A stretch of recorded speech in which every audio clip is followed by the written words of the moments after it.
ഇന്നലെ വൈകിട്ട് ഏതാണ്ട് 5 മണിയോടുകൂടിയാണ് കോഴിക്കോടിനെ നടുക്കിയ ഏറ്റവും വലിയ തീപിടുത്തങ്ങളിൽ ഒന്ന് സംഭവിച്ചിരിക്കുന്നത്. ഞാൻ നിൽക്കുന്ന ഈ ഭാഗത്ത്, അതായത് കാണുന്ന ആ ഭാഗത്താണ് ആദ്യമായി തീ കണ്ടത് എന്നാണ് പറയുന്നത്. അതിനുശേഷം വളരെ പെട്ടെന്ന് തന്നെ തീ ആളിപ്പടരുന്ന നിലയിലേക്ക് പോവുകയും ചെയ്തു.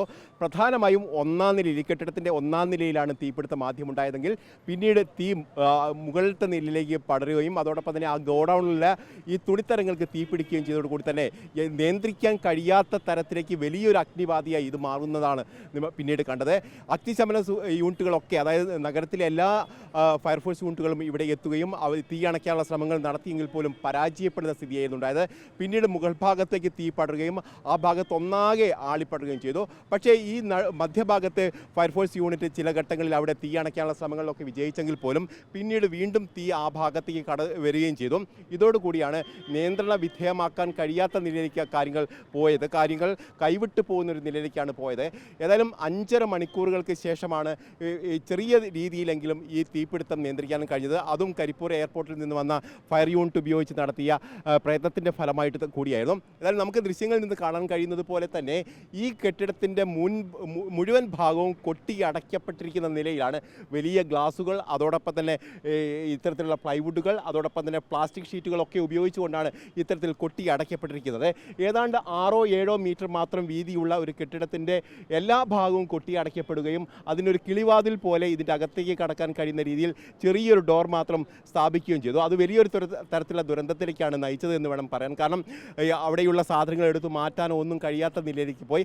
ഏതായാലും ആശ്വാസകരമായ ഒരു കാര്യം എന്നുള്ളത് ഏതെങ്കിലും തരത്തിൽ ആളുകൾക്ക് ജീവാപായമോ അല്ലെങ്കിൽ മറ്റേതെങ്കിലും തരത്തിലുള്ള ദുരന്തമോ ഉണ്ടായിട്ടില്ല എന്നുള്ള ഒരു കാര്യം മാത്രമാണ് ആശ്വസിക്കാൻ കഴിയുന്നത്. അപ്പോൾ പോലും ഇത് എങ്ങനെ സംഭവിച്ചു എന്നുള്ള കാര്യത്തിൽ ഒക്കെ വ്യക്തത വരേണ്ടതുണ്ട്. കാരണം ഇത്തരത്തിൽ അനധികൃത നിർമ്മാണം നടക്കുമ്പോൾ കെട്ടിട നിർമ്മാണ ചട്ടങ്ങൾ പലതും പാലിക്കപ്പെടാതെ അല്ലെങ്കിൽ മുഴുവനായി ലംഘിക്കപ്പെടുന്ന ഒരു സാഹചര്യത്തിൽ എങ്ങനെ കോർപ്പറേഷൻ്റെ ഈ ഒരു കെട്ടിടത്തിൽ, അതായത് സർക്കാരിൻ്റെ കെട്ടിടത്തിൽ തന്നെ ഇത്തരത്തിൽ എങ്ങനെ സംഭവിച്ചു എന്നുള്ളതാണ് പ്രധാനപ്പെട്ട കാര്യം. നമുക്ക് ഈ ദൃശ്യങ്ങളിൽ നിന്ന് തന്നെ കാണാൻ കഴിയും. കാരണം ഈ കെട്ടിടത്തിൻ്റെ മുൻഭാഗത്ത്, അതായത് ആളുകൾക്ക് നടന്നു പോകാൻ കഴിയുന്ന അല്ലെങ്കിൽ നടന്നു പോകേണ്ടുന്ന ഒരു പാതയാണത്. ആ പാത പോലും കൊട്ടി അടച്ച് അവിടെ ഗോഡൗൺ സാധനങ്ങൾ നിക്ഷേപിക്കുന്ന അല്ലെങ്കിൽ അവിടെ സൂക്ഷിക്കുന്ന ഒരു സ്ഥിതിവിശേഷമാണ് ഉണ്ടായിരിക്കുന്നത്. അതായത് അത്തരത്തിൽ ഏതെങ്കിലും തരത്തിൽ ഇത്തരത്തിൽ നിർമ്മാണത്തിൽ അപാകത അല്ലെങ്കിൽ ഇത്തരത്തിൽ നിർമ്മാണങ്ങളിൽ കൂട്ടിച്ചേർക്കലൊക്കെ ഉണ്ടാകുന്ന ഒരു സാഹചര്യത്തിൽ ഇത് കോർപ്പറേഷൻ അറിഞ്ഞില്ലേ എന്നുള്ളൊരു പ്രധാനപ്പെട്ട ചോദ്യം ഉയരുന്നുണ്ട്. ഈ ചോദ്യത്തിനാണ് ഇനി ഉത്തരം ലഭിക്കേണ്ടത് എന്നുള്ളതാണ്. ഇത്തരത്തിൽ നിർമ്മിക്കുമ്പോൾ ഇവിടേക്ക് ഏതെങ്കിലും തരത്തിൽ തീപിടുത്തം ഉണ്ടാകുന്ന ഘട്ടത്തിൽ അവിടേക്ക് എങ്ങനെ ഫയർഫോഴ്സിന് വെള്ളം എത്തിക്കാൻ കഴിയൂ എന്നുള്ള ഒരു ചോദ്യമാണ് പ്രധാനമായും ഉയർന്നു വന്നത്. കാരണം ഇവിടെ ഇത്തരത്തിൽ കൊട്ടി അടച്ചിരിക്കുന്ന ഘട്ടത്തിൽ അവിടെ ഷട്ടറുകളൊക്കെ അടച്ചിരിക്കുന്നു. അതിൻ്റെ പുറത്ത് മറ്റൊരു കവചം സൃഷ്ടിച്ചിരിക്കുന്ന ഒരു ഘട്ടത്തിൽ ഫ്ലൈവുഡും അതോടൊപ്പം തന്നെ മറ്റ് സാധനങ്ങളൊക്കെ ഉപയോഗിച്ച് ഇത്തരത്തിൽ പരസ്യ ബോർഡുകൾ സ്ഥാപിക്കുന്ന ഒരു ഘട്ടത്തിൽ അവിടെ എങ്ങനെ വെള്ളം എത്തിക്കാൻ കഴിയുമെന്നതായിരുന്നു പ്രധാനപ്പെട്ട പ്രശ്നം. ഇത് തന്നെയായിരുന്നു ഫയർഫോഴ്സ് അഭിമുഖീകരിച്ച ഏറ്റവും പ്രധാനപ്പെട്ട വിഷയം കൂടി. അതുകൊണ്ട് തന്നെയാണ് ഒരു പക്ഷേ ഈ തീപിടുത്തം നിയന്ത്രണ വിധേയമാക്കാൻ കഴിയാതെ അവർക്ക് പോയതും എന്നുള്ള കാര്യം കൂടി എടുത്തു പറയേണ്ടതുണ്ട്. കാരണം കെട്ടിട നിർമ്മാണ ചട്ടത്തിലെ പല കാര്യങ്ങളും ഇവിടെ നഗ്നമായി ലംഘിക്കപ്പെട്ടു എന്ന് കൃത്യമായി പറയാൻ കഴിയും. അതോടൊപ്പം തന്നെ ഈ ഫയറുമായി ബന്ധപ്പെട്ടുള്ള കാര്യങ്ങൾ, അതിലെ ഏതെങ്കിലും സുരക്ഷാ മാർഗ്ഗങ്ങളൊക്കെ ഇവിടെ സ്വീകരിച്ചു എന്നുള്ള കാര്യത്തിൽ ഇപ്പോഴും അവ്യക്തതയുണ്ട്. അത്തരത്തിൽ ഉണ്ടായിരുന്നില്ല എന്ന് തന്നെയാണ് പലരും പറയുന്നത്. ഇത് കോർപ്പറേഷൻ്റെ ഭാഗത്ത് വന്നിരിക്കുന്ന വീഴ്ചയാണ്. കാരണം ഇപ്പോൾ പ്രതിപക്ഷമടക്കം പറയുന്നത് സാധാരണക്കാരുടെ കെട്ടിടത്തിലൊക്കെ ശക്തമായി നടപടി സ്വീകരിക്കുന്ന കോർപ്പറേഷൻ തങ്ങളുടെ സ്വന്തം കെട്ടിടത്തിൽ എന്തുകൊണ്ട് ഇത്തരത്തിലൊരു നടപടി സ്വീകരിച്ചില്ല എന്നുള്ള കാര്യമാണ് അവർ ചോദിക്കുന്നത്. കാരണം നേരത്തെ തന്നെ കോർപ്പറേഷൻ ഇക്കാര്യങ്ങളൊക്കെ ചോദ്യമായി ഉയർന്നു വന്നപ്പോൾ പോലും അതിനെ അവഗണിച്ച് വിടുകയായിരുന്നു ഭരണപക്ഷം ചെയ്തത് എന്നുള്ള കാര്യം കൂടിയാണ് അവർ പറയുകയും ചെയ്തത്. ഏതായാലും ഇതിനെതിരെ വലിയ തരത്തിൽ അമർഷങ്ങൾ ഉയരുന്നുണ്ട്. കാരണം കോർപ്പറേഷൻ്റെ ഭാഗത്ത് തന്നെ ഇത്തരത്തിലൊരു വീഴ്ച വരുന്ന ഒരു സാഹചര്യമാണ്. അതോടൊപ്പം തന്നെ ഫയർഫോഴ്സിൻ്റെ, ഫോറൻസിക് വിഭാഗത്തിൻ്റെ, ഡോഗ് സ്ക്വാഡിൻ്റെയും ഒക്കെ പരിശോധന ഇപ്പോൾ നടക്കുന്നുണ്ട്. ഏതാണ്ട് 8 കോടി രൂപയുടെ നഷ്ടം സംഭവിച്ചു എന്നാണ് ഇപ്പോൾ പോലീസിൻ്റെ FIR-ൽ പറയുന്നത്. അതല്ല, 20 കോടിക്കും 30 കോടിക്കും ഇടയിലുള്ള സാധനങ്ങൾ ഇതിൻ്റെ അകത്തുണ്ടായിരുന്നു.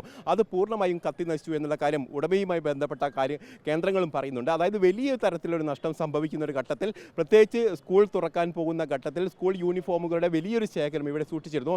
ഏതാണ്ട് കോഴിക്കോട് ജില്ലയിലേക്ക് ആവശ്യമായി വരുന്ന സ്കൂൾ യൂണിഫോമുകളുടെ ഭൂരിഭാഗവും ഇവിടെ നിന്നായിരുന്നു പോയത്. ഹോൾസെയിൽ കടയായതുകൊണ്ട് തന്നെ ഇവിടെ നിന്നായിരുന്നു ഡിസ്ട്രിബ്യൂട്ട് ചെയ്തതെന്നുള്ള വിവരം കൂടിയാണ് വരുന്നത്. അപ്പോൾ പോലും എന്തുകൊണ്ട് സുരക്ഷിതമായ മാർഗം സ്വീകരിച്ചിട്ടില്ല എന്നുള്ളൊരു ചോദ്യം വളരെ വളരെ ഗൗരവമുള്ള ഒരു ചോദ്യം തന്നെയാണ്. ഈ ചോദ്യങ്ങൾക്കാണ് ഇനി ഉത്തരം ലഭിക്കേണ്ടത്. ഏതായാലും ഇലക്ട്രിക്കൽ ഇൻസ്പെക്ടേഴ്സിൻ്റെ പരിശോധനയിൽ ആ കാര്യങ്ങളൊക്കെ മനസ്സിലാവും. കാരണം ഏതെങ്കിലും തരത്തിൽ വൈദ്യുതിയുമായി ബന്ധപ്പെട്ട എന്തെങ്കിലും പ്രശ്നങ്ങളായിരുന്നോ അതോ മറ്റേതെങ്കിലും തരത്തിലുള്ള പ്രശ്നങ്ങളായിരുന്നോ എന്നുള്ള കാര്യങ്ങളൊക്കെ വ്യക്തത വരേണ്ടതുണ്ട്. അക്കാര്യത്തിലൊക്കെയാണ് ഇനി വ്യക്തത വരേണ്ടത്. ഏതായാലും ഫോറൻസിക് വിഭാഗവും അതോടൊപ്പം തന്നെ മറ്റുള്ള വിഭാഗങ്ങളൊക്കെ ഇപ്പോൾ പരിശോധന നടത്തുകയാണ്. ഇത് സംബന്ധിച്ചുള്ള റിപ്പോർട്ട് കളക്ടർക്ക് നൽകുമെന്നാണ് ഫയർ ഇൻസ്പെക്ടർ വ്യക്തമാക്കിയിരിക്കുന്നത്. അതോടൊപ്പം തന്നെ ഇത് സർക്കാരിലേക്കും ഈ റിപ്പോർട്ട് നൽകുകയും ചെയ്യും. ഏതായാലും ഇത് സംബന്ധിച്ചുള്ള അന്വേഷണം നടത്താനുള്ള തീരുമാനത്തിലേക്ക് വന്നിട്ടുണ്ട് എന്നുള്ളത് പ്രധാനപ്പെട്ട കാര്യമാണ്. ഈ കെട്ടിടത്തിൻ്റെ മാത്രമല്ല മറ്റ് കെട്ടിടങ്ങളുടെയും സ്ഥിതി സമാനമാണ് എന്നുള്ള ആക്ഷേപങ്ങൾ കൂടി ഉയരുന്നു എന്നുള്ളതാണ് പ്രധാനപ്പെട്ട കാര്യം. കാരണം ഗോവണികളൊക്കെ കൊട്ടിയടക്കുകയും അവിടെയൊക്കെ സാധനങ്ങൾ നിക്ഷേപിക്കുകയൊക്കെ ചെയ്യുന്ന സാഹചര്യത്തിൽ ഏതെങ്കിലും തരത്തിൽ ഇത്തരത്തിൽ തീപിടുത്തമുണ്ടാകുന്ന ഘട്ടത്തിൽ അവിടെ നിന്ന് എങ്ങനെ രക്ഷപ്പെടാൻ അല്ലെങ്കിൽ തീ അണയ്ക്കാൻ കഴിയുമെന്നുള്ളൊരു ചോദ്യമൊക്കെ ഉയർന്നു വരുന്നുണ്ട്. അക്കാര്യത്തിലൊക്കെ പരിശോധനകൾ നടക്കുന്നുണ്ട്. ഏതായാലും കോർപ്പറേഷൻ്റെ ഭാഗത്ത് ഇന്നും പല സ്ഥലങ്ങളിലൊക്കെ പരിശോധന നടക്കുന്നു എന്നാണ് നമുക്ക് അറിയാൻ കഴിയുകയും ചെയ്യുന്നത്. ഏതായാലും കോഴിക്കോടിനെ സംബന്ധിച്ച് ഇപ്പോൾ സമീപകാലത്ത്, അതായത് ഒരു മാസത്തിനിടയിൽ ഇത് മൂന്നാമത്തെ തീപിടുത്തമാണ് ഉണ്ടായിരിക്കുന്നതെന്നാണ് ഇതിൻ്റെ ഗൗരവം വർദ്ധിപ്പിക്കുന്നത്. കോഴിക്കോട് മെഡിക്കൽ കോളേജിൽ തീപിടുത്തമുണ്ടായിരിക്കുന്നു, അതിനുശേഷം ആക്രിക്കടയിൽ തീപിടുത്തമുണ്ടായിരിക്കുന്നു. ഇപ്പോൾ സർക്കാരിൻ്റെ മറ്റൊരു കെട്ടിടമായ ഇവിടെയും കോഴിക്കോട് ബസ് സ്റ്റാൻഡിൻ്റെ പരിസരത്തുള്ള കെട്ടിടത്തിലും തീപിടുത്തമുണ്ടായിരിക്കുന്നു എന്നുള്ളതാണ്. ഈ ഒരു സാഹചര്യത്തിലാണ് ഇത് കൃത്യമായി പരിശോധിക്കുകയും ഇനി ഇത്തരത്തിലുള്ള അനുഭവം ഉണ്ടാവാതിരിക്കാനുള്ള ശ്രമങ്ങൾ നടത്തുകയും വേണമെന്നുള്ള ആവശ്യങ്ങൾ ഉയർന്നത്. ആ നിലയ്ക്കുള്ള അന്വേഷണവും കാര്യക്ഷമമായുള്ള മറ്റു കാര്യങ്ങളൊക്കെ നടക്കുമെന്നുള്ള പ്രതീക്ഷ തന്നെയാണ് ഇപ്പോഴും പങ്കുവയ്ക്കപ്പെടുന്നത്. ഏതായാലും ഭരണ പ്രതിപക്ഷ വ്യത്യാസങ്ങളില്ലാതെ തന്നെ ഇക്കാര്യങ്ങളിലൊക്കെ ഒരു ശാശ്വതമായ പരിഹാരം ഉണ്ടാവേണ്ടതുണ്ട്. കാരണം കോഴിക്കോട് നഗരത്തിൽ ഏതാണ്ട് 10,000-ത്തിലേറെ ആളുകൾ ദിവസേന വരുന്ന ഒരു ബസ് സ്റ്റാൻഡിൽ ഇത്തരത്തിൽ അപകടമുണ്ടാകുന്ന ഘട്ടത്തിൽ എന്തുകൊണ്ട് 5.5-6 മണിക്കൂർ നേരം തീയണയ്ക്കാൻ കഴിഞ്ഞിട്ടില്ല എന്നുള്ള ഒരു സുപ്രധാനമായ ചോദ്യമായി വരുന്നത്. കാരണം ഒറ്റപ്പെട്ട് കിടക്കുന്ന ഒരു ബിൽഡിംഗാണിത്. കാരണം ഇതിന് 3 ഭാഗത്ത് കൂടി ആക്സസ് ഉണ്ട്, 3 ഭാഗത്ത് കൂടി ഫയർ എഞ്ചിൻ ഇവിടെ വരാനും അതോടൊപ്പം തന്നെ ഇവിടെ തീ അണയ്ക്കാനുള്ള സൗകര്യങ്ങളുമുണ്ട്. അപ്പോൾ പോലും ഇവിടെ ഇത്തരത്തിൽ തീ അണയ്ക്കാൻ സാധിച്ചിട്ടില്ല എന്നുള്ളതാണ് ഇതിൻ്റെ ഗൗരവം വർദ്ധിപ്പിക്കുന്ന ഘടകം. അതുകൊണ്ട് തന്നെയാണ് ഇത്തരത്തിൽ വണ്ടികൾക്ക് എത്താൻ കഴിയാത്ത സാഹചര്യങ്ങൾ നിരവധി കെട്ടിടങ്ങളുണ്ട്. അവിടെയൊക്കെ ഇത്തരത്തിൽ ഏതെങ്കിലും തരത്തിൽ അപകടം തീപിടുത്തം സംഭവിച്ചാൽ എന്ത് ചെയ്യാൻ കഴിയുമെന്നുള്ളൊരു ചോദ്യമാണ് പ്രധാനമായും ഉയർന്നു വരുന്നത്. അതിൻ്റെയൊക്കെ ഉത്തരം ലഭ്യമാകേണ്ടതുണ്ട്. അതോടൊപ്പം തന്നെ ഇത് സുരക്ഷാ ഓഡിറ്റിംഗ് കൃത്യമായി നടത്താനുള്ള ഒരു നീക്കം ഉണ്ടാവേണ്ട സംസ്ഥാന സർക്കാരിൻ്റെയും അതോടൊപ്പം തന്നെ കോർപ്പറേഷൻ്റെയും ഭാഗത്തുനിന്നൊക്കെ ഉണ്ടാവണം എന്നുള്ള ആവശ്യമാണ് പ്രധാനമായും ഉയരുന്നത്. അത്തരത്തിലുള്ള നീക്കത്തിലേക്ക് ഇപ്പോൾ കടക്കുമെന്നുള്ള പ്രതീക്ഷ തന്നെയാണ് പലരും പങ്കുവയ്ക്കുന്നത്. ഏതായാലും ഇപ്പോൾ സുരക്ഷയുമായി ബന്ധപ്പെട്ടുള്ള അല്ലെങ്കിൽ ഈ വീഴ്ചയുമായി ബന്ധപ്പെട്ടുള്ള കാര്യങ്ങളൊക്കെ ഇപ്പോൾ പരിശോധിച്ചുകൊണ്ടിരിക്കുകയാണ്, അകത്ത് പരിശോധിക്കുന്നുണ്ട്. അതോടൊപ്പം തന്നെ KCBയുടെ ട്രാൻസ്ഫോമർ അവിടെയുണ്ട്. ആ ട്രാൻസ്ഫോമർ ഇന്നലെ ഈ ഇത്തരത്തിൽ തീപിടുത്തമുണ്ടായ ഘട്ടത്തിൽ അത് ഓഫ് ചെയ്തായിരുന്നു. പക്ഷേ അവിടെ ഫയർഫോഴ്സ് വെള്ളമടിക്കുന്ന ഘട്ടത്തിൽ അതിലേതെങ്കിലും താറുമാറും സംഭവിച്ചിട്ടുണ്ടോ എന്നുള്ള കാര്യങ്ങൾ കൂടി പരിശോധിക്കുന്നുണ്ട്. ആ കേടുപാടുകളൊന്നും സംഭവിച്ചിട്ടില്ല എങ്കിൽ വളരെ പെട്ടെന്ന് തന്നെ ഈ മേഖലയിലേക്കുള്ള വൈദ്യുതി ബന്ധം പുനഃസ്ഥാപിക്കാൻ കഴിയുമെന്നുള്ള ഒരു പ്രതീക്ഷ തന്നെയാണ് ഇവർ പങ്കുവയ്ക്കുന്നത്. ഏതായാലും അത്തരത്തിലുള്ള പരിശോധനകൾ ഒരു ഘട്ടത്തിൽ ഒരു ഭാഗത്ത് നടക്കുന്നു. അതോടൊപ്പം തന്നെ മറ്റ് ഭാഗങ്ങളിലും അത്തരത്തിലുള്ള പരിശോധനകൾ നടക്കുന്നുണ്ട്. ഏതായാലും ഇത്തരത്തിലുള്ള അനുഭവം ഇനി ഉണ്ടാവരുത്. കാരണം മിഠായിത്തെരുവിൽ ഇത്തരത്തിൽ തീപിടുത്തമുണ്ടായ ഘട്ടത്തിൽ പോലും സമാനമായ ഒരു സാഹചര്യം ഉണ്ടായിരുന്നു. അന്ന് സുരക്ഷാ ഓഡിറ്റിംഗ് ഒക്കെ കൃത്യമായി നടത്തിയിരുന്നു.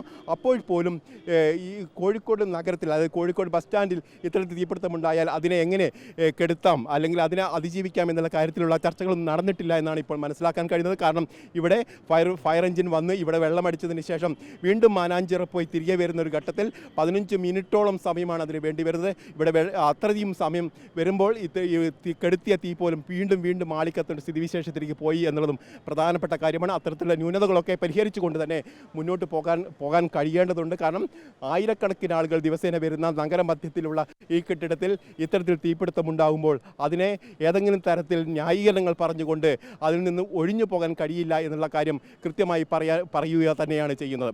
വീഡിയോ ജേർണലിസ്റ്റ് സുബൈർ ഫൈസിക്കൊപ്പം reporter AK Abhilash, in reporter, Kozhikode.